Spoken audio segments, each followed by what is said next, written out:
संकल्प मिथिला मंच न्यूज द्वारा प्रायोजित संकल्प किराना एवं फूड आइटम, गुणवत्ता एवं सेवा हमारा उद्देश्य, फ्री होम डिलीवरी। बस एक कॉल, हमारे रिप्रेजेंटेटिव आपके घर। नमस्कार, मिथिला मंच न्यूज में आपका स्वागत है। मैं मनोज। राजनीति समाप्त, कूटनीति प्रारंभ। हर राजनीतिक दल के नेता अपने अपने प्रत्याशी को जिताने के लिए अब कूटनीति प्रारंभ कर चुके हैं। कूटनीति में कई से शब्द आते हैं। हम बहादुरपुर विधानसभा की बात करें, यहाँ से जदयू प्रत्याशी हैं मदन सहनी। उनको जिताने के लिए एड़ी चोटी एक कर रहे हैं राम प्रवेश पासवान। राम प्रवेश पासवान खुद टिकट के दावेदार थे, लेकिन किसी वजह से जो सुरक्षित एरिया में नहीं मिल पाया, अब वो मदन सहनी के पक्ष में प्रचार प्रसार कर रहे हैं। अब सवाल ये है कि इस क्षेत्र में कई तरह के बात सामने आ रहे हैं। कभी कह रहा है कि भोला यादव खुद घूम रहे हैं, कभी कहा जा रहा है भोला यादव आर के चौधरी के बीच बहस हो चुकी है। कई लोग ये कह रहे हैं कि इस बार आर के चौधरी को हराने के लिए मोहम्मद अली असरफ फातमी लगे हुए हैं। तो कई तरह की बात है। हमारे साथ राम प्रवेश पासवान है। क्या लगता है कूटनीति किस तरह की प्रारंभ हुई है इस क्षेत्र में? कूटनीतिक बात नहीं है, राजनीतिक कार्यकर्ता हम लोग हैं। हमारे पार्टी के राष्ट्रीय अध्यक्ष बिहार के माननीय मुख्यमंत्री जी सेवा भाव से काम कर रहे हैं बिहार में, और बिहार के अंदर में जिस तरह से तरक्की इनके नेतृत्व में इस 15 वर्षों में हुआ है, आप समझ सकते हैं कि विगत 15 वर्ष बनाम 15 वर्ष में आपको भारी अंतर दिखाई पड़ रहा है। जहां एक ओर पुल पुलिया, सड़क, बिजली, वहीं किसान के लिए, खेती के लिए खेत तक बिजली पहुंचाने की बात उन्होंने कही है। जहां तक है छात्र के हित में उन्होंने भी बहुत सारा काम किया है।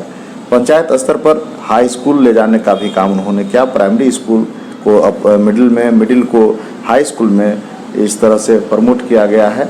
और जो छात्राएं इंटर पास कर रही हैं, बीए पास कर रही हैं, उनको 50,000 रुपये भी दिया जा रहा है। अच्छा, इतना काम कर रहे हैं नीतीश जी, तो आखिर विरोध क्यों हो रहा है क्षेत्र में? किस बात को लेकर के विरोध कर रहे हैं? कोई विरोध तो हम लोगों को कहीं दिखाई नहीं पड़ रही है उनकी, लेकिन कुछ लोग हैं जो आम आदमी का चोला पहन रखे हैं, जबकि वो कहीं न कहीं विरोधी पार्टी के कार्यकर्ता हैं। और कहीं कहीं वो लोग सभा में घुस करके कुछ जगहों पे हंगामा खड़ा करने का कुचेष्टा किया, लेकिन उसको पब्लिक ने ही दबोच लिया और कार्यक्रम हर जगह हमारा सक्सेस और सफल हुआ है माननीय मुख्यमंत्री जी। अच्छा, मदन जी पहले बहादुरपुर में थे, फिर चले गए गौराबड़ा में, फिर आ रहे हैं, तो क्षेत्र में ये प्रक्रिया है कि क्या है मदन जी का, रहेंगे फिर नहीं रहेंगे? और मदन जी के कार्यों का भी विश्लेषण हो रहा है, क्योंकि उन्होंने जो शिलान्यास किए थे, भोला जी उसको तुड़वा करके अपने नाम शिलापट लगवा दिए थे। उस समय बड़ी हंगामा भी हुआ था। देखिए, जहाँ तक सवाल है भोला बाबू का, तो भोला बाबू इस तरह के काम माननीय लालू जी के यहाँ भी उलट फेर का काम करते रहे हैं। वो आदत कुछ ऐसी ही है उनकी। काम माननीय मदन सहनी जी का किया हुआ था, बोर्ड उनका लगा हुआ था, और ट्रैक्टर से बोर्ड तोड़वा कर अपना सिलापट लगवाना, उस थोड़े जनता समझ गई कि ये काम भोला। तो उसी समय हुआ जब मदन सहनी और भोला यादव जदयू राजद अलायंस में थे, उस समय ये बात हुई थी जिसको जनता आज भी याद कर रही है। वो बात जनता को पता है कि विगत 5 वर्ष जो माननीय मदन सहनी का रहा है, वह विकास का कालखंड था। माननीय भोला बाबू ये 5 साल तो लालू जी के सेवा शुश्रूषा में समय अपना पटना रांची में गंवा दिए। उनको क्षेत्र के जनता से कोई सरोकार रहा ही नहीं। फिर विकास वो करता है ना जो क्षेत्र के जनता से जुड़कर जन समस्या को समझते हैं, क्षेत्र को ठीक से समझने का उनको मौका मिलता है। वो तो लगे रहे पटना रांची, काम तो किए नहीं। और चिराग पासवान कल घूमे हैं, क्या लगता है कि चिराग पासवान का असर चुनाव पर पड़ेगा क्या?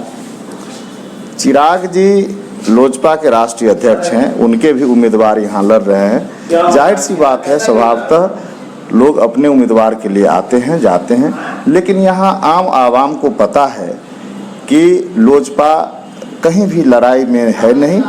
और जिन लोगों को चिराग जी से मोहब्बत है, उनकी भी निगाह में माननीय मदन सहनी है, और मदन सहनी को भारी बहुमत से जीत होनी है। अच्छा, बीजेपी वोटर कई जगह भ्रमित हैं, क्योंकि एलजेपी साफ कह रही है कि एनडीए की सरकार बनेगी। वो ये भी कह रही है कि अगर बीजेपी आती है तो वो उस सरकार में भागीदार निभाएंगे। तो ये भी जो मैसेज आ रहा है, तो भाजपा वोटर दिग्भ्रमित है। क्या लगता है भाजपा वोटर भी वोटिंग कर सकता है? भाजपा वोटर बहुत ही इंटेलिजेंट है, आप लोग समझ नहीं पा रहे हैं। भारतीय जनता पार्टी के जो वोटर कह रहे हैं या एनडीए समर्थित जो लोग हैं, उन लोगों के अंदर किसी भी तरह की भ्रम की स्थिति नहीं है। जब माननीय अमित शाह जी ने कह दिया, जेपी नड्डा साहब जो भारतीय जनता पार्टी के राष्ट्रीय अध्यक्ष हैं, उन्होंने भी कहा है, कल माननीय उप मुख्यमंत्री जी पटोरी में आए थे, उन्होंने भी कहा कि कुछ पार्टी खड़ी हो गई है, कर दिया है वोट काटने के लिए, ऐसे वोट कटवा से सावधान रहने की जरूरत है। तो मैसेज स्पष्ट चला गया, उसमें अब इफ वट कहीं नहीं है। और जहां तक भारतीय जनता पार्टी का कार्यकर्ता है, वो दिन रात लगे हुए हैं, काम कर रहे हैं। माननीय मनोज तिवारी का कार्यक्रम था, बाद में मनोज तिवारी का बयान भी लोजपा के पक्ष में आया है, तो क्या लगता है कि मनोज तिवारी का जो कार्यक्रम था पटोरी में, वो एक साजिश के तहत रद्द कर दिया गया, जिसका असर और ये चर्चा है क्षेत्र में? नहीं, गलत बात है। माननीय मनोज तिवारी जो भाजपा के सम्मानित सांसद हैं, नेता हैं, उन्होंने कहीं भी ये गठबंधन से अलग होने के बाद लोजपा के बारे में, जब लोजपा अपने जिद पर अड़े रहे, अड़ल रवैया के बाद उनका कोई बयान लोजपा के पक्ष में नहीं आया है। और यह भ्रम पैदा करने के लिए विरोधी द्वारा उड़ाया गया यह एक साजिशन है, कोई बात नहीं है। क्या लगता है मदन जी अब बहुत शांत गंभीर हैं, तो किस तरह का अंतिम रणनीति क्या रहेगी आर के चौधरी के खिलाफ आपकी? देखिए, आर के चौधरी जो उम्मीदवार हैं, वो उड़ंत फुरंत लोग हैं, वो अस्थायी तौर पे कहीं रहने वाले नहीं हैं और उनके अंदर कोई अस्थायित्व और गंभीरता नाम की कोई चीज़ नहीं। वो कल तक लोजपा में थे, फिर उनको लग रहा था कि हायाघाट से भाजपा हमको टिकट दे देगी, उसका सदस्यता वो लेना चाह रहे थे, फिर उनकी सौदाबाजी हो गई। अब सबको पता है एन के प्रकार कैसे कैसे वो राष्ट्रीय जनता दल में आकर के टिकट को लिए हैं, किस रूप में लिए हैं। तो वो हर चीज़ को बिजनेस समझते हैं, ऐसा नहीं है। राजनीति करने वाले को जनसेवा जो है ना हृदय से करना होता है।